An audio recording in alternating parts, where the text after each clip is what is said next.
एक साथ जप करेंगे।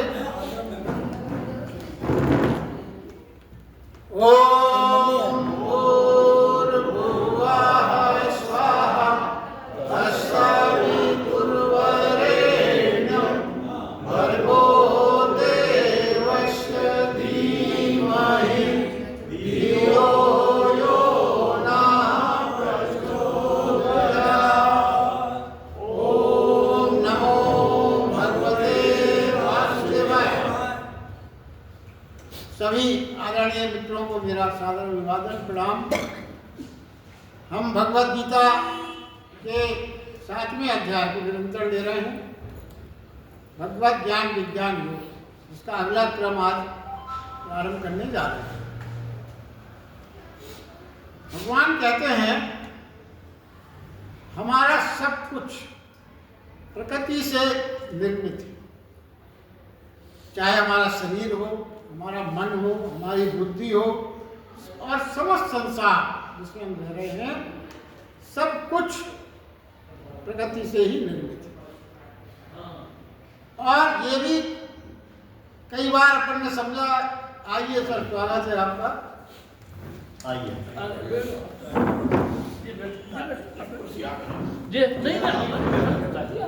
हमारा सब कुछ प्रकृति से निर्मित है।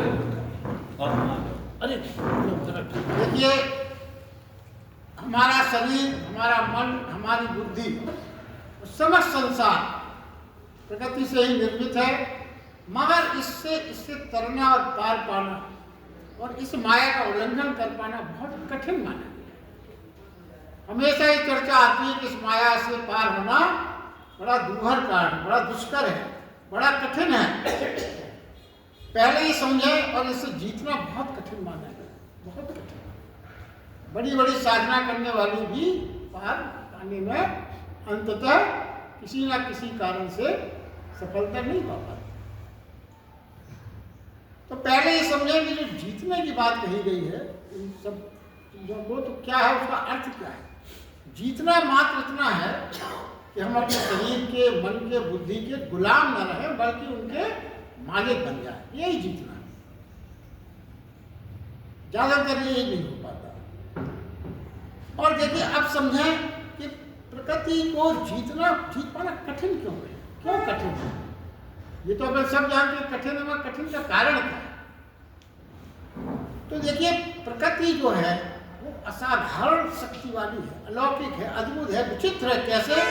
क्योंकि ये तो परमात्मा ने पिछली बार कहा था कि ये प्रकृति जो है मुझसे निर्मित है और मुझ में है, तो अलौकिक तो होगी, अद्वितीय होगी, शक्तिशाली होगी, इसमें कोई संदेह रह ही नहीं जाता।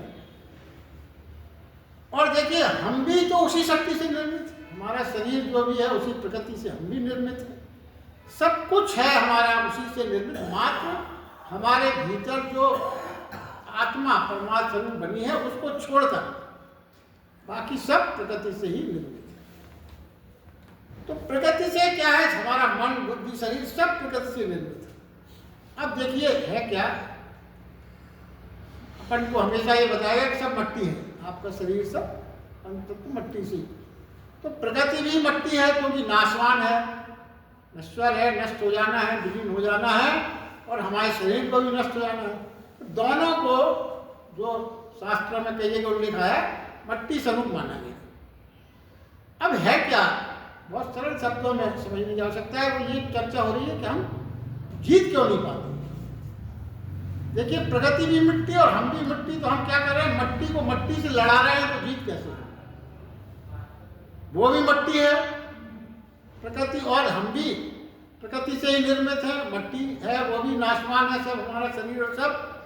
तो जीत नहीं पाएंगे, और ये बड़ी दुष्कर बात है, बड़ी कठिन है, क्योंकि दोनों मट्टी ही है। मट्टी को मट्टी से आप लड़ाते रहिए तो कोई जीत की संभावना नहीं। अब भगवान जो आगे विशेष बात कह रहे हैं वो ये कह रहे हैं कि कठिन कब तक। ऐसा नहीं है कि उसको जीता नहीं जा सकता। भगवान ने ये कहा है, जब तक प्राणी मात्र अपने बलबूते पर लड़े, अपने ही भरोसा कर ले कि मैं पार कर लूंगा, तो कठिन है। फिर श्री कृष्ण भगवान कह रहे हैं, अगर कोई मेरा सहारा ले ले तो संभव है, सरल है। बिना मेरे सहारे के कठिन है, और मेरा सहारा ले लो तो संभव भी है और सरल भी। अब सहारा तो हर कोई चाहता है, हमेशा दिन रात अपन यही तो कहते हैं कि सहारा मिल जाए प्रभु, फिर सहारा मिलता क्यों नहीं? क्या ऐसी विशेष बात है? तो देखिए भगवान ने भगवत गीता में जो तमाम तरह के हम कहते हैं समझते हैं ना कि हम सुबह शाम जाएंगे चंदन लगाएंगे आरती तो सहारा मिल जाएगा, भगवान ने बहुत सी बातें क्लियर की हैं कि इतना सरल होता है तो सभी पार हो जाते हैं, फिर कठिन किस बात का? सहारा मिलना इतना आसान नहीं, मगर उन्होंने कुछ बातें कही हैं, उसको समझना है किनको सहारा मिलता है, किनको मिलता है। वो कहते हैं अगर कोई दिन रात मुझे ही भजे, दिन रात कोई दिन रात मुझको ही समर्पित रहे, कोई मेरे हाथों में सारी बात छोड़ सके और कहे कि तुम ही नाव खो, मैं छोड़ता हूं, जहां ले चलना हो ले चलो, भरोसा कर सके, ट्रस्ट कर सके तो सरल है। विराट के साथ भरोसा हो तो सरल है, विराट अगर साथ में आ गया तो फिर जीत निश्चित। तो पहली बात ये समझें जो ये इन्होंने जो कही है कि दिन रात मुझे ही भजे, तो इसका क्या तात्पर्य? इसका तात्पर्य क्या ये है कि हम दिन रात कृष्ण कृष्ण कृष्ण कहते रहें और कुछ बोले ही ना, बात ही ना करें, हमेशा हर समय बस भजते रहें नाम अपना? मतलब है यहां पर भजने का अर्थ है अंतः स्मरण। अंतः स्मरण कैसा? अंतः स्मरण का क्या मतलब है? जहां जो भी दिखाई पड़े उसमें कृष्ण का स्मरण, जहां जो भी दिखाई पड़े, फूल दिखे तो पहले में फूल ना दिखे, पहले कृष्ण दिखे, फूल खिले तो देखे फूल नहीं, कृष्ण का ही ख्याल है, फूल खिलने पे, फूल दिखने पे। और जब फूल पूरी तरह से खिल जाए तो हमें क्या महसूस हो कि फूल कृष्ण रूप हो गया। भोजन करने बैठे हैं तो पहले भगवान कृष्ण का ही ख्याल आए, भूख लगे तो ये ख्याल आए कि मुझे भूख नहीं लगी है, कृष्ण को भूख लगी। ऐसा रोए रोए में उठते बैठते चलते सोते ऐसा ख्याल ना है कि मैं सोने जा रहा हूं, सोचे मेरे भीतर जो कृष्ण है वो विश्राम चाहता है। सभी स्थितियों में, सुख में, दुख में, विपदा में, संपदा में, सभी में उसका स्मरण है, सभी कुछ उसको समर्पित। इसको कहते हैं भजना। अब साधारण में समझेंगे अगर ऐसा ही होता ना तो भजन गाने वाले तो बिल्कुल उनकी तो निश्चित ही प्रवेश मोक्ष ही है, उनको शरण, दिन रात भजन चल रहा है, उसको भजन नहीं माना जाए। देखिए स्मरण, स्मरण क्या है? जिसे संतों ने स्मृति कहा है। कैसा महसूस हो कि जागूं तो परमात्मा जागा भाव पैदा होंगे। और देखिए यहाँ जब ऐसा समर्पण भाव होता है तो भजन में जो भजन गाना तो उसको अपन समझते हैं, भगवान कहते हैं अगर ऐसे भाव अंतस में पैदा हो गए तो फिर शब्दों की तो जरूरत ही नहीं, शब्दों की कोई जरूरत नहीं। अब देखिए शब्दों की जरूरत और प्रेम में एक बहुत छोटा सा उदाहरण है जो अपन हमेशा जिसका अनुभव किया। एक नवजात शिशु, और देखिए माँ कभी बच्चे से नहीं कहती कि मैं तुझे प्यार करती हूं, कोई माँ नहीं कहती, छोटे बच्चे से कहेगी नहीं, क्या क्या समझेगा। मगर क्या है, नवजात शिशु की भाषा, नवजात शिशु की भाषा भी नहीं जानता, आप बोलोगे भी तो भी नहीं समझ पाएगा वो, पर माँ का चारों ओर प्रेम बहने लगता है। कोई भाषा नहीं है मगर बच्चा उस प्रेम को पूरी तरह से समझता है, क्योंकि माँ के चारों ओर प्रेम का भाव है, तो बच्चे को कोई बोलने की जरूरत नहीं। ये इस प्रेम की बात कही। अब देखिए क्या है, आप जरा सोचें हम और आप, जब कोई बच्चा पैदा होता है तो बच्चा उस समय सिर्फ शरीर से ही संबंधित है। बच्चे को कोई ये नहीं बताता, नवजात शिशु को ना उसको बुद्धि में बताया जा सकता है कि तुम्हारे इस शरीर की प्राण रक्षा हेतु तुम्हें जो ऊर्जा चाहिए वो कहाँ से मिलेगी। अपने आप वो माँ के स्तनों की तरफ बढ़ जाता है। इस रहस्य के बारे में कभी सोचा? क्या वजह है? कोई नहीं बताता, ना माँ बताया, ना कोई बताता है कि बेटा तुम्हारा यहाँ पे है डाइनिंग, यहाँ पे है तुम्हारी प्लेट, यहाँ से उठाना, यहाँ करना, कोई नहीं, अपने आप वो मिल जाता है।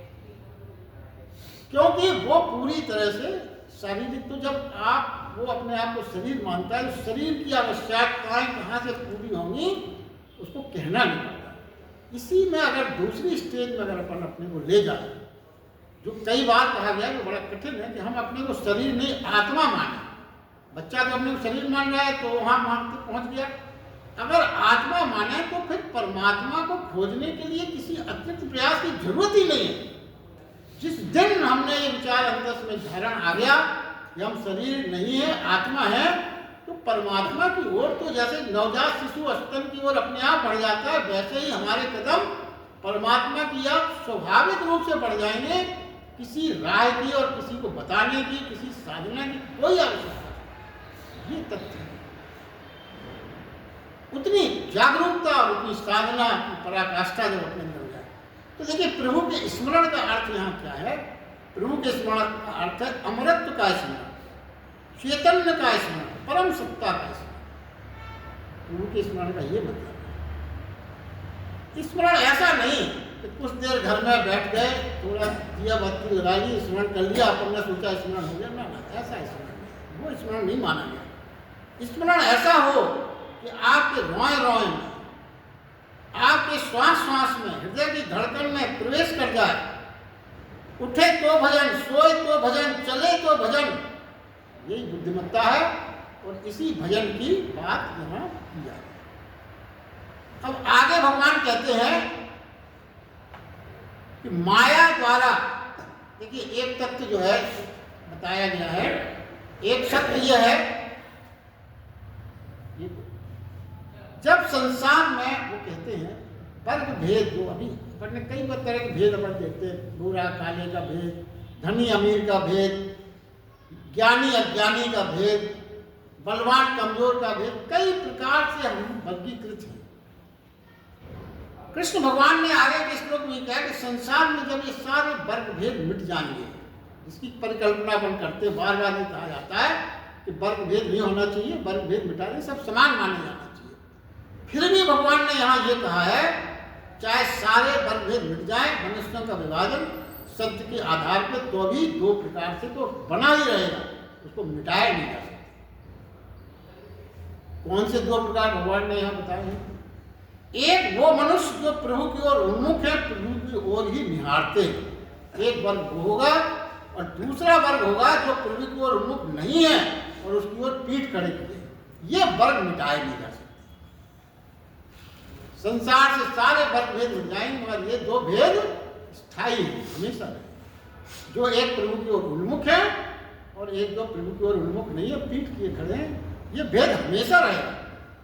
और ये स्पष्ट सच्चाई है कि परमात्मा से विमुखता वास्तविक अर्थों में आत्मघात है।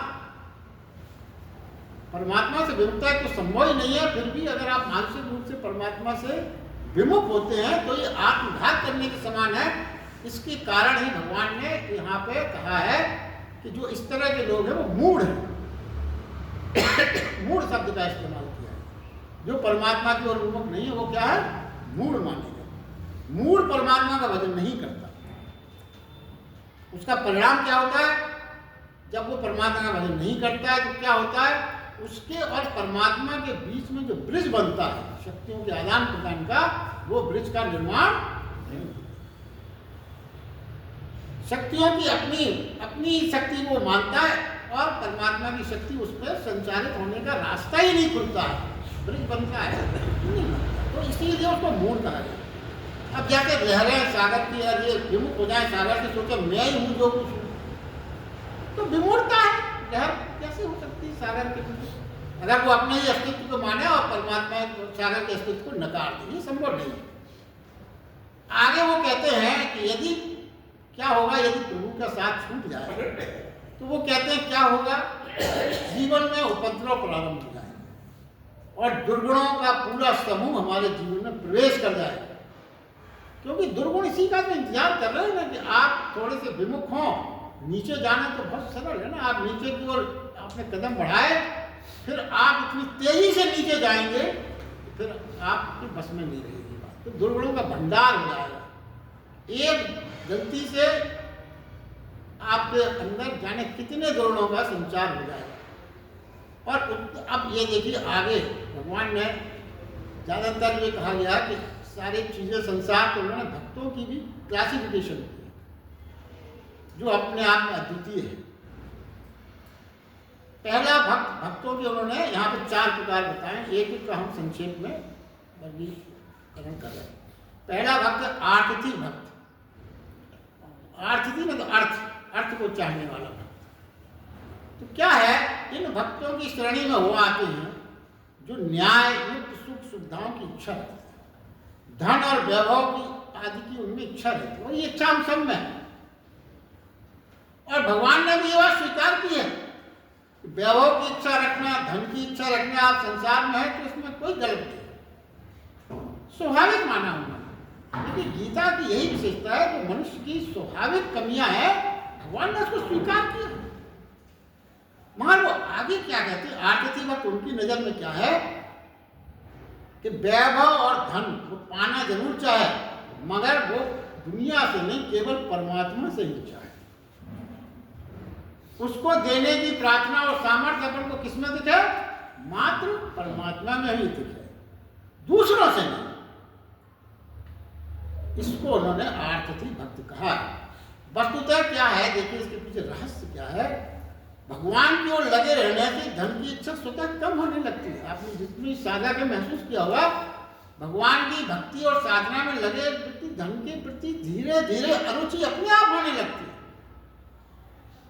और दूसरों से और संसार से, अन्य साधन से क्यों मना किया गया कि दूसरों से, सांसारिक साधनों से आप अगर धन और वैभव की आकांक्षा प्राप्त करने की रखेंगे तो कितना भी प्राप्त हो जाए वो इच्छा कभी पूर्ण ताकि वो जा ही नहीं सकती, हमेशा कम लगेगा। वो वैभव जो संसार से प्राप्त हो रहा है, जो धन संसारिक साधनों से प्राप्त हो रहा है, वो हमेशा कम लगेगा कि नहीं अभी उसके पास तो और ज्यादा, उतना हमारे पास होना चाहिए, उतना होना चाहिए। कोई इसकी संतोष की सीमा कभी नहीं आ पाती। इसीलिए भगवान ने कहा है कि मुझसे जो प्राप्त करता। दूसरा भक्त बताएगा आर्त भक्त। आर्त भक्त कहते हैं जैसे प्राण संकट में है, प्रतिकूल कोई घटना हो गई है, उससे दुखी होकर हम उसको दूर करने के जो प्रयास करें, भगवान कहते हैं दूर करने में केवल भगवान का ही जो सहारा चाहता है, ऐसे भाव को वाले को आर्त भक्त कहा गया। हमारे सारे कष्टों का दूर करने का। अब जैसे द्रौपदी का आपने सुना होगा, जब द्रौपदी के वस्त्र हरण का चल रहा था तो उन्होंने पुकारा द्वारकाधीश बचाओ, द्वारकाधीश प्रकट हो, द्वारकाधीश कई बार कहा। उसके बाद जब उनको आया तो उन्होंने कहा कि हृदयाधीश प्रकट हो, हृदयाधीश प्रकट हो, तो भगवान ने फौरन आया। जब सब निपट गया तो द्रौपदी ने कहा कि हम आपको कई बार बुलाया, आप आए नहीं, इतनी देर क्यों कर दी आपने? उसने कहा जब तक तुम मुझे द्वारकाधीश कहती रही तो द्वारकाधीश तो बहुत दूर है, द्वारका आने में समय लगेगा, और तूने जहाँ हृदयाधीश कहा तो मैं तो तेरे अंतर से ही प्रकट होकर तुझको बचा लिया। ये फर्क है। तो भगवान ये कहते हैं निकटता, निकटता, कितनी निकटता से तुम अपना समझते हो, वो उसकी बात है। देखिए अब तीसरा जो कहा गया है जिज्ञासु भक्त, जिसमें अपने स्वरूप की भगवत तत्व को जानने की इच्छा प्रवृत्ति, अपने भगवत स्वरूप क्या छिपा हुआ है इसके जानने की इच्छा जागृत हो जाए कि मैं क्या हूं, ये जानने की इच्छा जागृत हो जाए तो जिज्ञासु भक्त। मगर वो जानने की इच्छा और जिज्ञासा कहाँ प्रकट करे? शास्त्र में और पुरुषार्थ में आश्रय न लेते हुए केवल परमात्मा से ही जानना चाहे कि मेरा वास्तविक स्वरूप क्या है, वही इसको जिज्ञासु है। आगे वो कहते हैं निष्कामी भक्त। निष्कामी भक्त है जो प्राणी निरंतर भगवत प्राप्ति की प्रक्रिया में जो लगे हुए हैं, भगवत प्राप्ति की प्रक्रिया में जो लगे हुए हैं, उन्हें ना तो फल की चिंता है, ना कोई अधीरता है, किसी प्रकार की फल की चिंता, लगे हैं बस, ना उन्हें फल की चिंता है ना कोई अधीरता। ऐसे भक्त को उन्होंने निष्कामी भक्त कहा। आगे देखिए, आगे भगवान ने फिर दो बातें की आगे के श्लोक में। पहली बात यह है, एक ही भाव से, अनन्य भाव से, तत्व से समझकर। तीन बातें हैं, एक ही भाव से, अनन्य भाव से, तत्व से समझकर मुझे जो प्रेम करता है, ऐसा प्रेमी भक्त ही उत्तम ज्ञानी है। ज्ञानी की बड़ी स्पष्ट परिभाषा भगवान ने श्लोक में दी। ऐसे उत्तम ज्ञानी को मैं अत्यंत प्रिय हूं, और वह ज्ञानी भी मेरे को भी अत्यंत प्रिय है। आप ध्यान से सुनो, बड़ा आनंद है इन चीजों, क्या बात कह देते हैं, मगर उसकी गहराई में जाना पड़ेगा। आप देखिए, तीन शब्द जो हैं, मगर क्या होता है, साधक को कभी कभी भ्रम हो जाता है। कैसा भ्रम? ये तो सब तो कर रहे हैं, अनन्य प्रेम भी कर रहे हैं, एक ही भाव से भी कर रहे हैं, तत्व से भगवान को समझ भी रहे हैं, मगर कृपा क्यों नहीं होगी? अधिकांश हम और आपके मन में ये भावना आ जाती है। तो उसका कारण मात्र तो है कि इन शब्दों को समझना होगा। कहीं हमारी समझ में कुछ कमी तो नहीं है, एक शब्द का अर्थ कुछ और हो, हम समझ कुछ और रहे हैं। तो देखिए, भगवान ने यहाँ पे एक एक शब्द का विश्लेषण किया। एक ही भाव, पहला विभाजन। एक ही भाव क्या है? भगवान कृष्ण कहते हैं, जो मेरे और अपने बीच में किंचित मात्र भी भेद नहीं मानता। और ये बड़ी कठिन बात है, सुनने में तो बहुत सरल लगा, कोई भेद नहीं मानता। विचारें आप थोड़ा सा, प्रेम जिससे भी हमारा होता है, जिससे भी, कोई भी हो संसार का, अगर उससे हम कुछ छिपाते हैं तो प्रेम फिर पूर्ण नहीं है। न पाप छिपाने की इच्छा हो, न पुण्य छिपाने की इच्छा हो, न वृत्ति छिपाने की इच्छा हो, हम जैसे हैं वैसे ही प्रत्यक्ष हो जाए उसके सामने, बिना कुछ छिपाए। ये है एक ही भाव। अब जरा विचारें, आप कितने लोगों के सामने ऐसा कर पाते? नहीं कर पाते।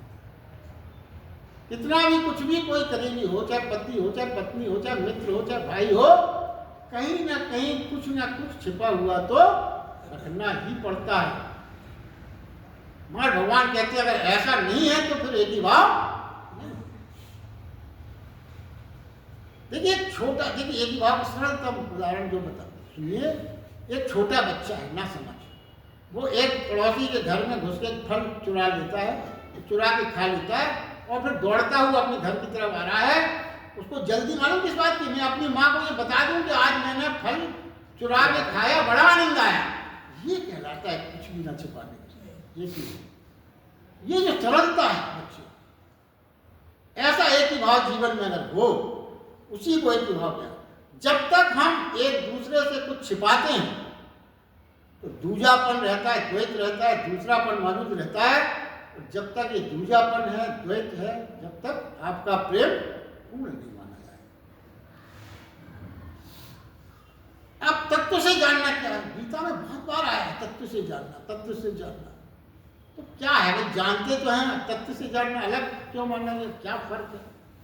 देखिए, यदि कोई प्राणी जीवन के रहस्य को बिना समझे अपौराण चित्र में, बचकाने चित्र में धर्म की यात्रा को निकल पड़ता है, तो धर्म को उपलब्ध नहीं हो पाता। बड़े स्पष्ट संदेश। जब तक क्या हो, अपौराण चित्त हो, बचकाना चित्त हो, धर्म की यात्रा पे आप निकल गए। अब ये निकल कब जाते हैं? अपन बहुत सी रहस्य है जो अपन रोज देखते हैं, मगर अपना ध्यान नहीं जाता।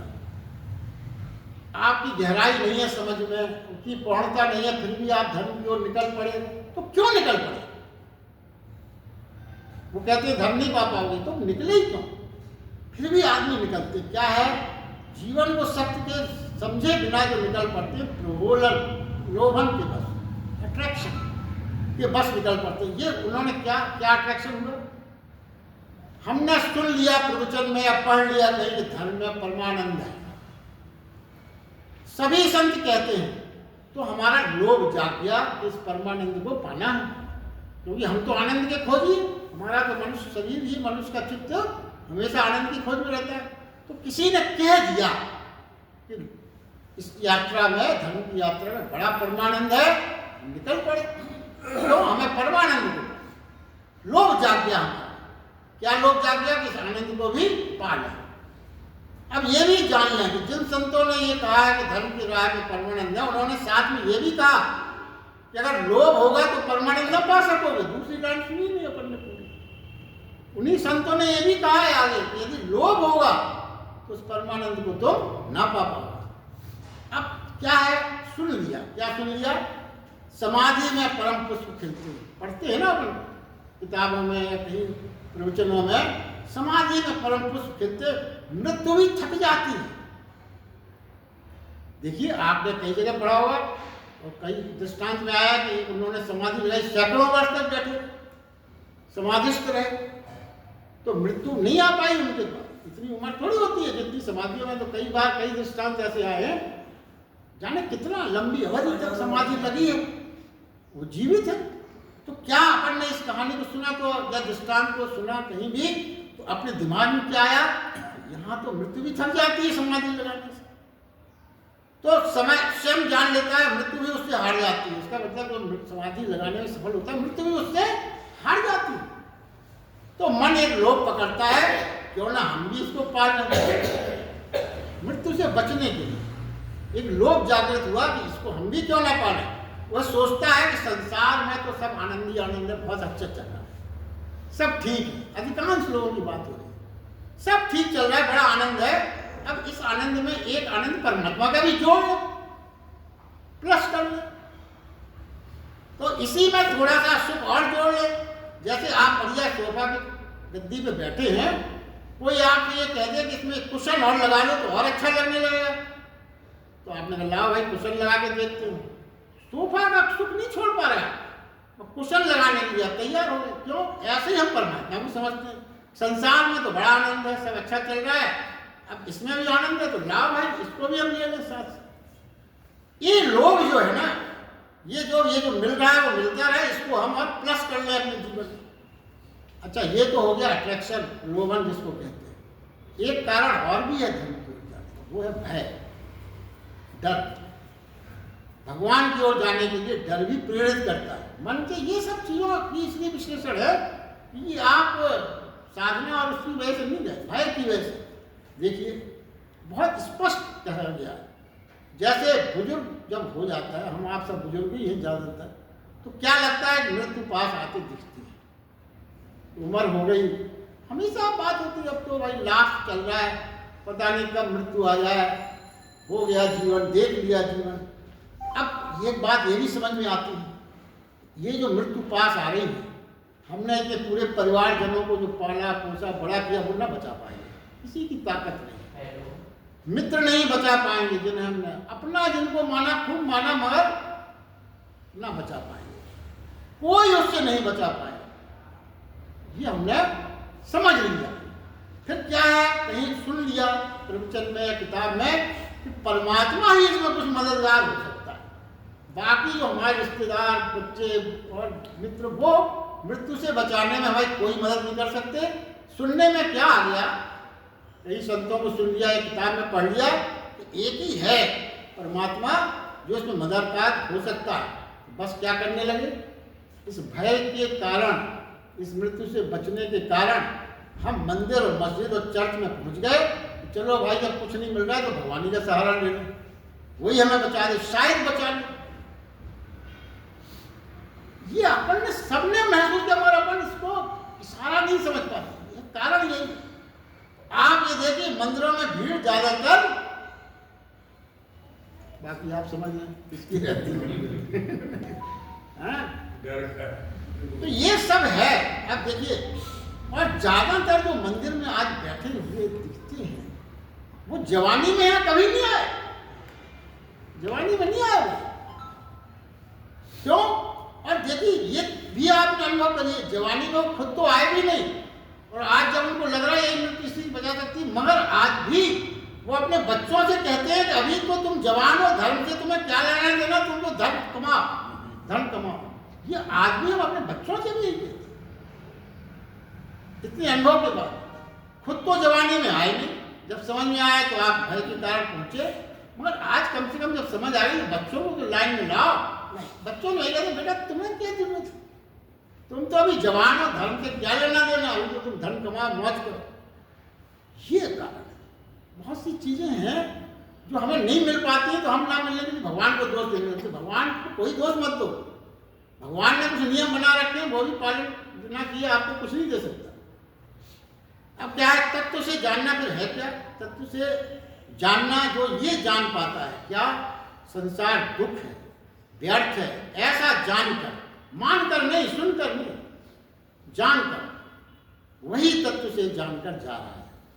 जो संसार को पूरी तरह से दुख है, व्यर्थ है, ऐसा जानकर धर्म की यात्रा की ओर जा रहा है, वही तत्व को जानकर इस यात्रा की ओर जा रहा है। बाकी जो यात्रा है वो तत्व से जानकर नहीं है, और जो तत्व से जानकर यात्रा नहीं है उसमें परमात्मा को पाना संभव नहीं है।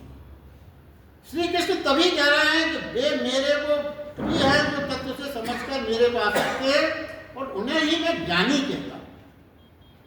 भाई जिसने इतना तत्व से जान लिया वही तो ज्ञानी है। जिसको जानकारी सही सटीक मिल गई वही ज्ञानी है। तो भगवान कहते हैं उसी को मैं ज्ञानी मानता हूं। वे मुझे प्रेम करते हैं और मैं भी उन्हें प्रेम करता हूं। अब देखिए यहाँ पे फिर एक महत्वपूर्ण बात पैदा होती है। कृष्ण क्या होता है, एक सिद्धांत यह है, शर्तों के साथ प्रेम है भगवान का मतलब। अपन तो ये सोचते हैं कि भगवान का प्रेम तो भाई बिना शर्त मिलना चाहिए, उन्होंने शर्तें लगा दी, और शर्तों के साथ जो प्रेम किया जाता है वो हमेशा छोटा माना गया, उन्हीं ने कई जगह कहा। तो फिर इसका क्या मतलब है? कृष्ण भगवान ने कई शर्तें लग दी। क्या क्या शर्तें लगा दी? भजोगे, तत्व से जानोगे, समर्पण करोगे तो मैं तुझे प्रेम करूंगा। तो ये शर्तें लगा दी, इसका मतलब प्रेम परिभाषा गलत हो गई। तो परमात्मा का प्रेम देखिए, यहाँ पे एक तथ्य जो है समझने की, परमात्मा का प्रेम तो सबके ऊपर बरसता है, समान रूप से बरसता है। लेकिन जो परमात्मा को प्रेम नहीं करते उनसे मिलन नहीं हो पाता। क्यों नहीं हो पाता? देखिए, वर्षा तो समान रूप से हो रही है, आपका घड़ा उल्टा रखा है तो जल नहीं रहा। भगवान का इसमें दोष नहीं। आप पात्र को उल्टा रखे हैं, पात्र नहीं है तो कैसे भरेगा? सूरज निकला है, सूरज कभी धनी और गरीब और ये सब वर्ग भेद से नहीं निकलता, समान रूप से निकलता है। मगर आप अपनी खिड़की बंद किए, दरवाजे बंद किए, पर्दे डाले मोटे मोटे, तो प्रकाश आपके पास नहीं आ रहा, तो भगवान का क्या दोष? कैसे दिखेगा आप? यानी जो प्रेम करता है उसे मिलता है, जो नहीं करता उसे पता ही नहीं चलता कि मिल रहा है, बट रहा है, पर आप नहीं ले रहे हैं, आपको मालूम ही नहीं। बट रहा है, मिल रहा है, बरस रहा है, मगर आपको खबर ही नहीं हो रही। क्यों? क्योंकि आप पात्रता ही डेवलप नहीं कर पाए।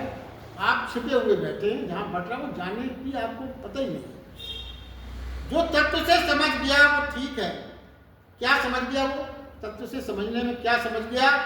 जीवन एक सारा खेल है, जीवन सारा जीवन एक नाटक है, दो पौड़ी का है, कोई मूल्य नहीं है। फिर क्या करें? फिर उसकी तलाश करने को मैं आगे बढ़ूं, चलूं, जो इस जीवन के पार है। जब सब व्यर्थ है, सब इसमें कोई मूल्य नहीं है, सब नाटक चल रहा है, खेल चल रहा है, तो फिर उसकी तलाश में क्यों ना निकलूं जो जीवन के पार है। इस जीवन के किसी प्रलोभन या भय से नहीं, संसार को व्यर्थता मानकर, खेल मानकर, नाटक मानकर, भय के कारण नहीं, प्रलोभन के कारण नहीं। जीवन का अनुभव सारहीन हुआ, नाटक हुआ। इसलिए अब जब ये समझ में आ गया कि जीवन सारहीन है, जीवन नाटक है, तो फिर क्या है? इसलिए अब मैं यहाँ से हटूं, ये भाव आ जाए, और उस तरफ खोजूं कि वहां क्या है, कौन है वहां, कौन सी संपदा वहां छिपी है, वह खोजने में लग जाए। इस जिज्ञासा से जो गया, ज्ञानी तत्व को जानकर एक ही भाव को उपलब्ध हुआ, अनन्य भाव में मुझे प्रेम करता है, उसे मैं प्रेम करता हूं। आज के लिए बस इतना ही।